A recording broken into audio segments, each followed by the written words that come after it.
red leather, yellow leather about 5 times fast. And usually it kind of helps loosen up the muscles and it helps release your jaw and everything. And I also like to sing. I love to sing, and even if it's just a little humming here and there, I love to get some sort of, the blood flowing everywhere, and I just love to warm up in the morning and get ready for the day.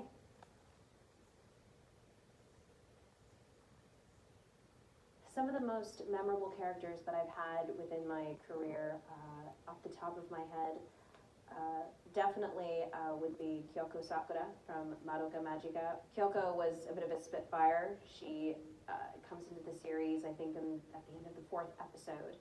And when she comes in, we assume that she's the villain, but it turns out that she's a little misunderstood and she has a past, and she becomes one of the main 5 girls, and she becomes one of the, beloved character. The next, I think, would be Annie Leonhardt from Attack on Titan, which this show is very dear to my heart because it was my first show with Funimation, and to start with a show like Attack on Titan is amazing for a performer and an actor.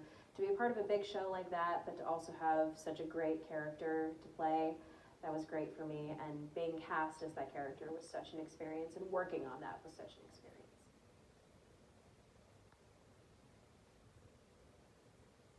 This is a dream role for me. I was a big fan of Sailor Moon. It was the first anime that I ever watched when I was, I don't even know how old I was. But when I first watched it, only the main 5 were introduced. And so at first, Mars and Jupiter were my favorites, loved them. And then as the series progressed, you are introduced to the Outer Guardians. And I immediately fell in love with both Uranus and Neptune. Particularly Neptune became my favorite simply because she was very inspiring to me. I looked up to her and saw her as this beautiful woman who was incredibly talented and graceful and soft and gentle, and that's what I wanted to be when I grew up, and she was just an inspiration to me. And so playing Sailor Neptune is honestly just a dream role for me, and it still has not hit me yet that I'm a part of Sailor Moon. No, it's an honor to be a part of it.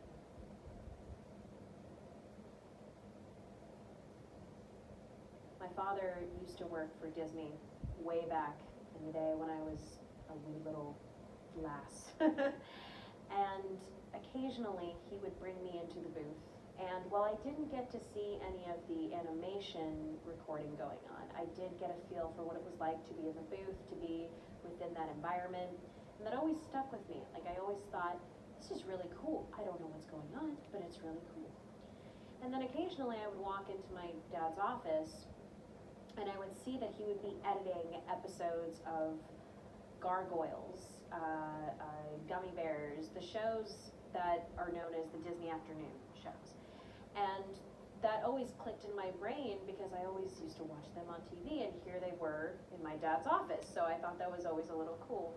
And I didn't put 2 and 2 together. I didn't put voice acting into my brain until way later, but I think from a very early age, I loved movies, and I loved watching plays. I loved going to the theater, and just something about watching actors perform really clicked with me, and it kind of just inspired me to want to do that. So I started at a very early age, and when I got to middle school, I was in a production of Annie, and that show, as cute as it is, gets very old when you're in it for a long time, for a certain amount of months.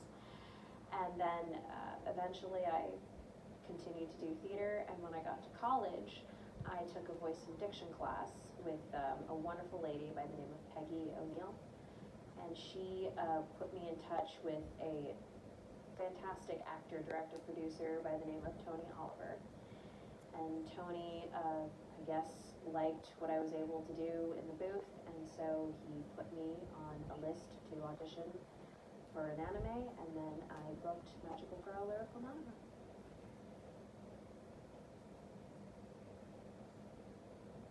The first that comes to mind is beautiful, because I love that word. It's very beautiful and graceful and pretty. Beautiful. Beautiful is one of my favorite words.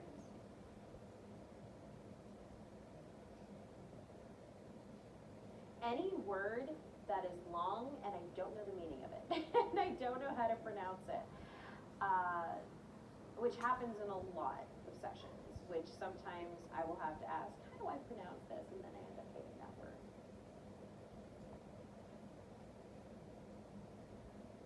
What turns me on creatively is when I see my friends in a show, whether it's a play, an anime, a movie, whichever, because that's what really inspires me. So anytime a friend of mine is in a new anime or a new play, I will go and watch them perform. Because watching other people perform is truly, to me, the most inspiring thing ever. And that's what really just turns on my creativity.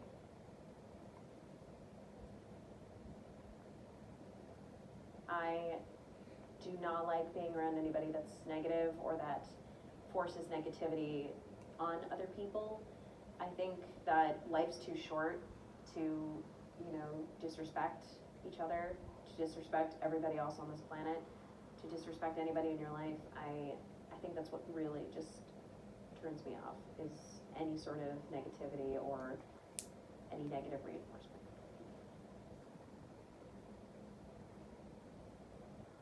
When I first wake up in the morning, I like the sound of birds outside my window. I know that sounds totally Disney, but it's a nice thing to wake up to.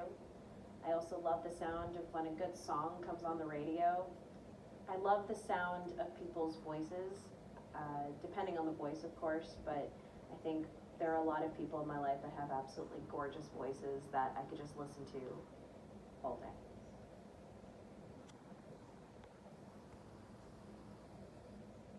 Loud motorcycles. When I'm walking down the street, when I'm walking down my neighborhood, and if I hear a loud motorcycle engine, it kind of hurts my ears. So anything that hurts my ears is the sound that I hate. The sound of plates clanking together, I hate that. That is so unpleasant to hear. So anything loud and piercing.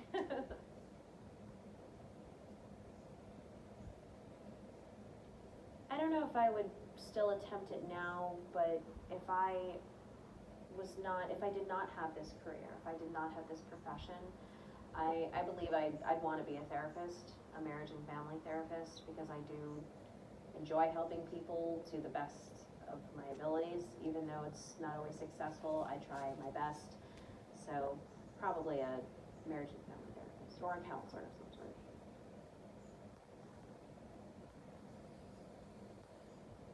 You have to remember that it is a craft, it is a passion, and if you do well enough in the world, it can become your profession. But just like any other job, it's not going to be easy. Some days you will want to give up, and those are the days where you really have to find the inner strength to not give up. And you have to continue to relive your passion every single day. So even on days where you doubt yourself, the most important thing is to just keep thinking positively and just keep working for it. That's really the best thing that you can do.